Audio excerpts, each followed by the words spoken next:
And so she's promoting him at that task force for political empowerment, black political empowerment meeting that Bob Starks was chairing and presenting. They had people like Bill Doc Walls and Ricky Hendon, Illinois Senator Ricky Hendon. I like Ricky Hendon from the West Side, and I like Ricky Hendon, and I like Doc Walls. So I don't know who going. This other political empowerment group in November, late October, they said Carol Moseley Braun should be the consensus candidate of the African Americans for mayor, if you will. Or this guy named Larry. I don't know who Larry Rogers is, because he's one of, I think, Jesse Jr.'s proteges or something. Jesse Jr. had a little political clique with what's the guy named Anthony Beale and Larry Rogers, a few other people. But I like Jesse Jr., but he's mired into a little difficulty. He's got little problems.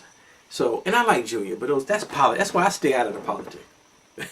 It's too much, okay? I don't want folks getting into my personal business. And I'm not a Christian, so if you're not, I'm not going to no churches begging for votes. So when you're not a Christian, and you're not going to hustle people, folks don't like that. Because a lot of folks vote are older.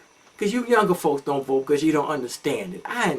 It's so silly. Because last time I voted, the last 2 times I voted, I went to Woodson Library, the Woodson Library, 95th and Halsted, right by my house, and I voted. Boom, boom, boom. Early voting, phenomenal, phenomenal.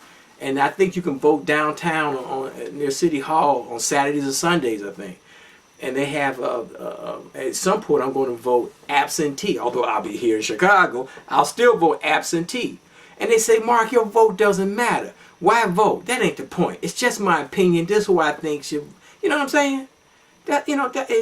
It's like Alderman Brookins. I think I'm going to play the video. I may play a video of Alderman Brookins because I'm waiting for him to call me on the phone so I can go over to see him. I shot some footage, and if it happens, it happens. But I like Alderman Brookins. But I'm also happy there's a lot of people running against Alderman Brookins. Because I think everybody everybody should have a loyal opposition. Everybody should be challenged. He may not like me saying that. It's like I like Monique Davis. Monique Davis is my state representative. Monique Davis is my state rep. I love Monique Davis. But she ran unopposed. I think that's bad news. We should have at least a young person, some 20-year-old or something in politics that will run just for the sake of running, getting that political experience. So it's sad that, like I said, the African American community, it wasn't like it was when I was a kid, and it wasn't like when I was a kid, it wasn't like it was 30 years before or 40 years before. Things are constantly changing. But as things change, it has to go down to this simple, for me, this simple thought. Safe neighborhoods, clean neighborhoods, or clean neighborhoods and safe neighborhoods with excellent schools. That's what it's all about. Here in the 21st world, where I live in Chicago, probably the same in your neighborhood or your suburb, we have 3 high schools. I think it's Julian, Calumet Perspectives. The old Calumet is a charter school now. Calumet Perspectives, or Perspectives, Calumet, whatever. Perspectives Charter School. A Julian High School, Percy L. Julian High School, and Simeon. Simeon's down the street from my house over here, in this way. So Simeon, as some people say, we say Simeon. Like some folks say Matson, Illinois. Some people say Matheson, so whatever. It doesn't matter. You know what you're talking about. But then there's a lot of grammar schools. I attended back in the day. I attended Wright Elementary School. And so the trick is that we really hope to improve the schools. I don't give a damn per se who's mayor. I got caught up in that Sawyer Evans debacle years ago. Timothy Evans and Sawyer. I mean, because the problem with all of that is that, it's like a lot of folks who are going to run against Alderman Brookins or run against your alderman or run against anybody in your city and town, no matter where you live. Then whoever loses, they get upset. Or the people who win got mad because y'all ran against me. I'm mad at y'all. And especially African Americans, we are hurt people. Because of slavery and segregation and all this, And you remember, hurt people hurt people. So a lot of folks who run, they lose and get mad. I never help colored folks again. I never help the community. Y'all Negroes ain't about nothing. Because a lot of folks, they come out of their hole to run for alderman, or state rep, or mayor. And then once the election's over, you never see them again. They crawl back in the hole where they came from. I'm not saying they're vermin, but you know what I'm saying. So it doesn't matter, even after the election. For alderman, the election for mayor, What are you going to do as a citizen, as a candidate who lost for alderman or lost for mayor? You can continue to make the schools better. And the number one way to make the schools better, the people have to be better. It was a great book called Freakonomics that was out a few years ago. I met one of the authors, co-author, Stephen Levitt. Nice guy. He's very professorial, if you will. He's a professor for the University of Chicago, I think. And so, but Freakonomics, one of the things they talk about Freakonomics is that, make a long story short, it's a very good book, is that, you know, one of the determining factors of how a child does in school is basically who the parents are. Now, some people argue the determining factor of how the child does in school is the quality teachers or the quality school, which is a part of it, but which is a part of it, sometimes a big part of it. But really the quality of the parents. I could be a better parent. I really could be. Because I have a standard. My education standard for my teenagers should be here maybe, but it's right here. Some people have a very low standard for their children.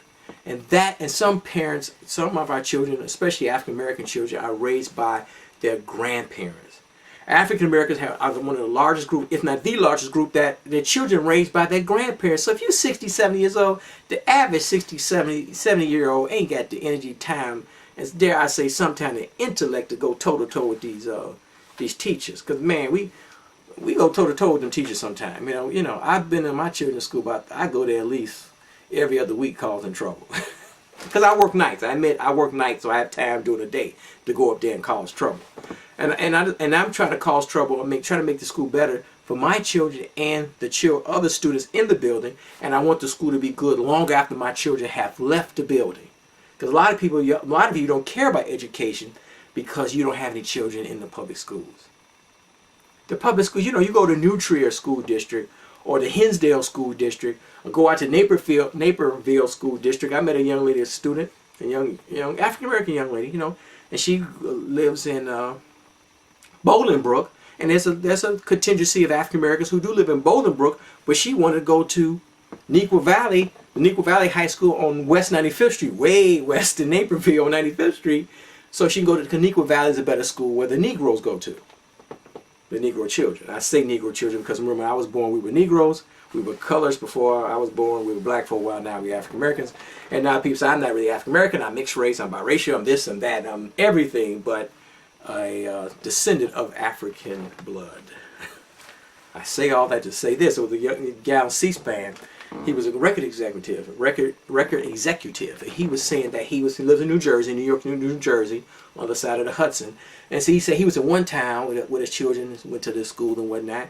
And like none of the African American parents showed up for the parent teacher day and other conferences. So he said, this ain't going on. So he sent his children to the white school or the more affluent school, because sometimes I don't really talk about race a lot. Race is real, but you know, class is trumping race every day. So he sent his children to the higher class school district on the other side of town in New Jersey. And so he said, when you go to the parent-teacher meetings, you go to the other meetings, the place is packed for the parents. Because the parents know how critical it is to get their child in the right college or the right school, or try and get that right scholarship, if you would. That's what I want. I want a 4-year scholarship for my children. I don't know where the money going to come from, but the money is over there somewhere. We got to go find it. Because daddy got to secure his retirement. So the way to improve the public schools, we have to improve the parents. And the long-term way to do it is to improve these children now, because a lot of these children you see in high school, probably 80% of them will be parents within the next 5 to 10 years. Then it starts all over again, as you see. That's why I used to tell folks all the time, please stop having these babies. Especially African Americans, we have too many babies out of wedlock, too many children out of wedlock, and definitely we have too many abortions, far too many abortions. People got mad at me. They get a visceral reaction about me saying, stop having children. African Americans have too many children out of wedlock, too many babies too early. Stop having children. Stop it! So people, I'm practicing genocide, fratricide, and every other side. And so I had to cool out and say, hey, just delay having children. There was a little group called Global Girls on my TV right here. I'm looking at the TV. There's a group called Global Girls. They should have some global boys and global men, because they have a lot of groups for girls and very few groups for these young boys. Long story, okay? But so Global Girls said, in their little group, Global Girls, Look them up on the internet, Global Girls. It's in Chicago here. And so they're trying to persuade the young ladies not to delay having these children. Ah! This is what I've been saying for years. Especially when I used to go to the public schools, but I'm too angry now because I get angry because I see how the lower class African Americans are just being destroyed every day, and our preachers and politicians are just pimping. Big pimping ain't telling them the truth. And then when I come in and tell them the truth, folks get mad because they can't handle the truth. The truth is America's in decline. The gap between rich and poor is widening every day. They don't need colored people no more. They really don't. They have computers and robots and other people who will work harder for less money. I ain't mad at none of them. People get mad at other folks coming from across the border. I ain't mad at them. They ain't the problem. Big business is bringing people, low-wage workers here to reduce their wages and, and expand capitalism as we know it, right? So African Americans, we have to have quality instead of quantity, and we got to raise the bar and raise the standard, especially for the lower income African Americans, because we're not all the same anymore. The African Americans who live in Flossmoor, Olympia Fields, or Naperville, or whatever, they're different than the ones who live in Inglewood, West Inglewood, Roseland, West Lawndale, on the west side. We're not all the same. We don't look alike. We don't act alike. We're not a monolith. But we do have something that binds us. This history, the bloodline, from slavery up to this very day, this great history we have. And so that's where I'm from. Okay, let me take a break. I talk too much. Getting emotional here. I'm just thinking about it.